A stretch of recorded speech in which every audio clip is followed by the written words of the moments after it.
Welcome to Straight Up Reviews, where there's no bullshit beyond the sign. After a long time, I finally got to see the Robocop remake, and much like everyone else, critic and audience alike, I was split between it. Some say it's better than the sequels that were laid out prior. Others say it was an insult to everything Robocop stood for. Let's find out ourselves. For those who don't know, Robocop started out as one of two American breakout films from Dutch director Paul Verhoeven. It starred Peter Weller as the title role of the cop, who after a brutal murder comes back as more machine than man. When said machine discovers who he used to be, he sets out to avenge himself and reclaim his humanity. The remake follows the same premise, with a few differences. Well, maybe more than that. Rather than the Detroit Police Department being privatized like in the original movie, they are still the civil servants for the government. This change was pretty good because it gave DPD more freedom to work with Robo as a fellow cop rather than simply employees of OCP. We have in place the security concepts is Omnicorp, which is headed by Batman. Commissioner Gordon is one of the main scientists for building Robocop. Rorschach trains him, and Nick Fury is their funded media evangelist who does nothing but praise how badass Robocop is. And the people hate this movie. Why? Lewis being a man. Now, I'm not gender biased, and Michael Williams was great at playing Robo's partner. But this was, by my opinion, one of the stupidest things I've ever heard about, and I'll tell you why. In the original, what made Lewis and Robo's partnership work was that even though they were the opposite sex, they remained great friends and allies with no hint of sexual tension between one another. In other words, it was the world's first co-ed bromance. Even Frank Miller, who's been known for sexualizing every female protagonist in many of his works, knew better than to mess with that relationship when he wrote the sequels. Well, most of the time. This version Sergeant Reed being corrupt. Another thing I hated. Unlike the Lewis example, Karen Dean was a great character in place of Reed. She was tough but reasonable. But when it turned out she was responsible for Murphy's predicament, it made me sick to my stomach. In the original, Reed was the only cop that treated the privatized station of Old Detroit no different than any other police station. He found the notion of cops going on strike to be stupid, and even treated Robo like one of his fellow cops, showing concern when he was torn apart. Although 3 was a crappy movie, one of its strong points was when Reed and his fellow officers quit, when OCP demanded that they drove people out of their homes in order to build Delta City. Seeing this corruption in the remake, to me at least, was an insult to Reed. Detroit being cleaner. Now you Detroit viewers are going to hate me for this, but it has to be addressed.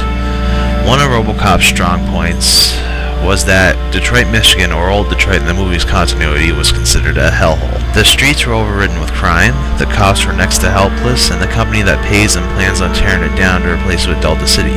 And as sad as it sounds, the real Detroit was not too far from that, which helped raise the realism in it. With this version, it's a lot cleaner looking.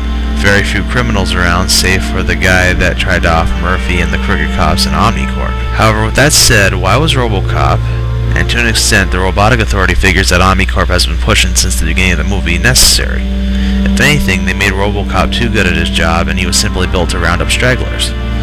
Hell, they didn't even need a Delta City in this continuity since there had been no talk about it, not by Omnicorp nor by OCP. The only people that have a problem with it are Omnicorp for obvious reasons, and Pat Novak, who exaggerates what is wrong with the city.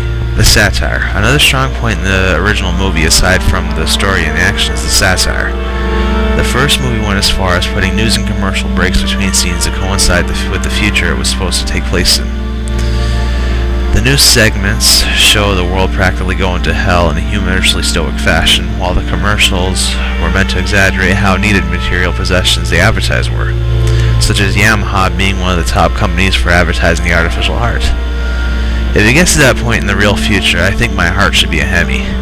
So far, what we got in place of it is a bastard child mix of the O'Reilly Factor and whatever the hell show Rush Limbaugh hosts. Don't get me wrong, I love Samuel L's performance as always, but they could have at least shown a commercial or two. But they do have a few inside jokes both in the news segment and the overall movie, so it's not a total loss. The gore. The last great strong point of the old movie was that it was very brutal in terms of gore scenes, while not letting it overshadow the movie story. There is not so much live gore in the remake. By that I mean nothing bloody during the entire movie with the exception of still photos of mini amputees and 2 scenes of Alex outside of his prosthetic. But I don't blame the writer or director for this one. In fact, I'm willing to believe that the original screenplay was a lot more darker and even gorier than the original movie. However, I do blame one group, the MPAA. They saw fit to rate a remake of one of the most violent action sci-fis in the world, a PG-13 rating. Now this has been going on since the first movie came out. Verhoeven had to do some changes in his movie so that he can get an R rating and not an X rating, which was usually limited to the most brutal violent movies as well as pornography. However, somewhere along the lines, the MPAA got the impression that because Robocop is a heroic character, that he is strictly only for kids. So as the sequels went on, among most things, the violence was toned down even more. The TV series and animated series made after it were more geared towards kids than it was adults, and it wasn't until Prime Directives that they tried to appeal to adults again. And if the MPAA is watching, I have this to say: you don't know a damn thing about movies, filmmakers, or the audience that they try to appeal to. Leave them be.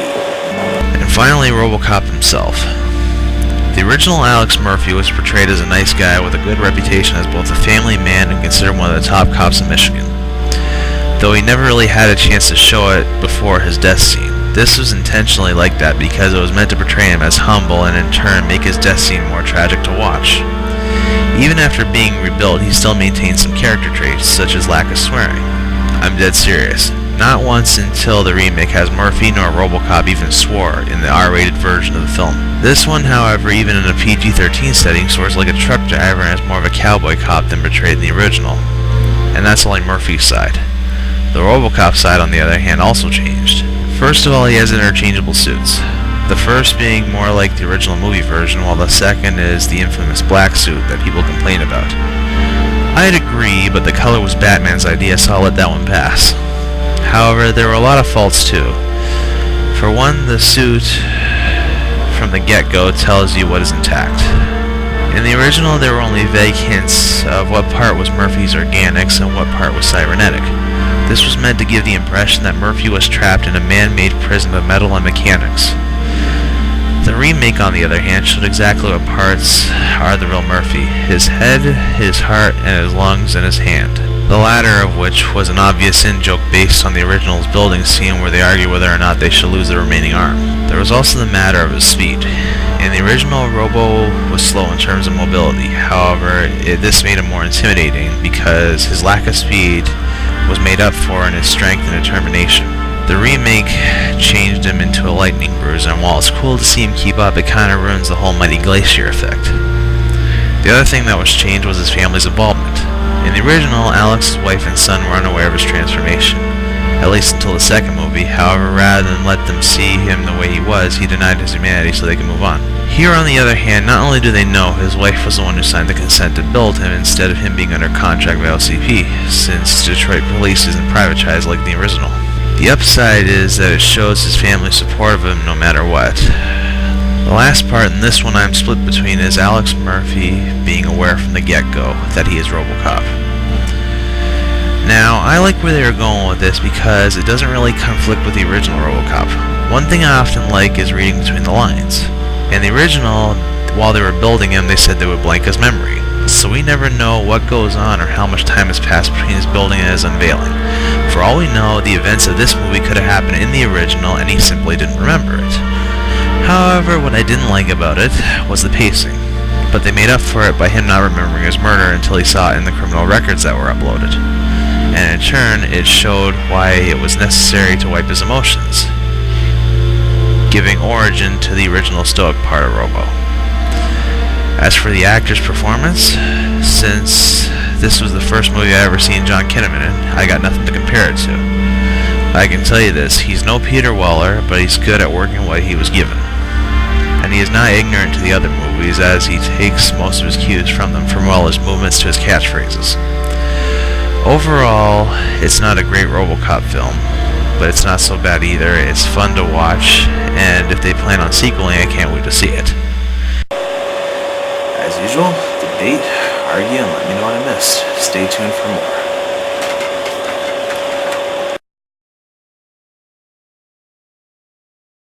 Please take back what you said about MPAA. You have 20 seconds to